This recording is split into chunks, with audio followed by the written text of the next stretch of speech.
Hello, my name is Haim Assaraf. I'm heading the Palestinian Division Department in the Ministry of Foreign Affairs. I'd like to touch upon three very quick issues that has to do with the way the Palestinians are seeing the September events or the upcoming September events.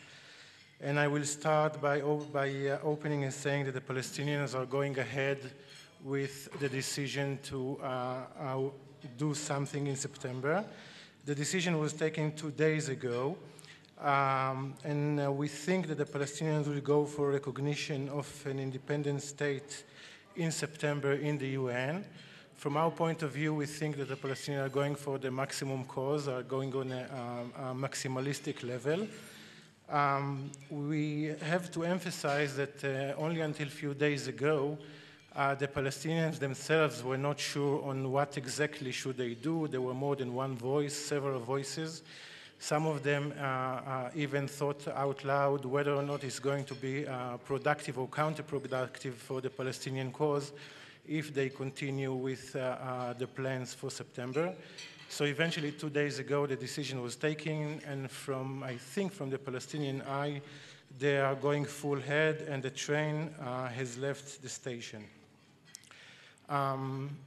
One of the acts that the Palestinians has done for be more prepared for the Palestinian for the September events was the recognition and reconciliation agreement between Fatah and the Hamas.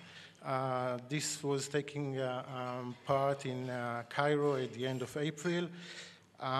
It was kind of a surprise for the international community at large. And I want to touch upon two issues on this aspect. The first one, and the most important for the September events, is the fact that we think that the Palestinians or the Fatah and the Palestinian Authority has decided to do so just for the sake of be better prepared for whatever is going to be happening in September in the UN, in the sense that they will be able to show that they are governing the whole of the territory of the Palestinian state to be, and the whole of the population of Palestinian population, i.e. the one in the West Bank and the one in Gaza. Otherwise, had they not did so, it would have been a very strong argument to say that the Palestinian Authority is claiming for something that she has no control of. So this is a very important point. I should only add that after this agreement was signed more than a month ago, we see time and again that it is very difficult for them to get started with this agreement and to put some flesh and bones on it. The most important issue now is who is going to be the prime minister of this unity government that is supposed to take place very soon. We don't know if they are going to overcome these disagreements or not, but we do know that it is in their interest to show, at least until September, that there is some kind of unity, even if it's not a full unity or just something, a facade, to be better perceived at the UN or by the international community. And the last issue I wish to touch upon is the issue of the day after. One of the biggest questions that we, the Israeli and the ministry and other places are worried about is what's going to be happening in the day after, i.e. the day after the decision or whatever is going to take place at the UN sometime in September, although the date is not fixed or it might be more than 1 day. But what would be the outcome of this process, not only within the international arena, but also on the ground in the West Bank, which is being controlled by the Palestinian Authority? We have more than one scenario that we can think upon.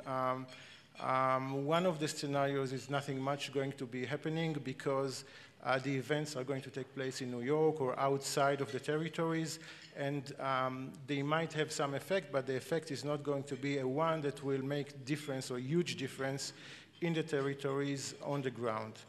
The other scenario, and I'm giving you only the most extreme scenarios, is the other way around, who says that the events in September in the UN are going to be so dramatic, and this issue is going to be such a big issue for the Palestinian population at large, on the one side, and on the other side, events on the ground will have no meaning, nothing is going to happen.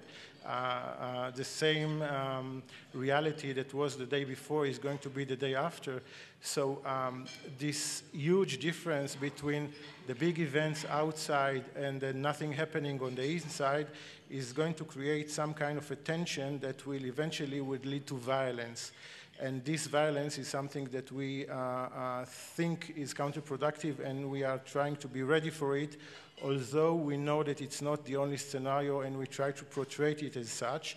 There are more than one scenario, and at least from the Israeli perspective, we are trying to emphasize the fact that we are not thinking only of the scenario of violence, but other scenarios as well, in a way so not to encourage the Palestinians to eventually turn into the violent scenario. But nevertheless, we do not know eventually what is going to be happening on the day after. It's a source of worry for us, but not only for us, for the international community at large. And this is an open question that I think has to be addressed for the Palestinian leadership. Thank you.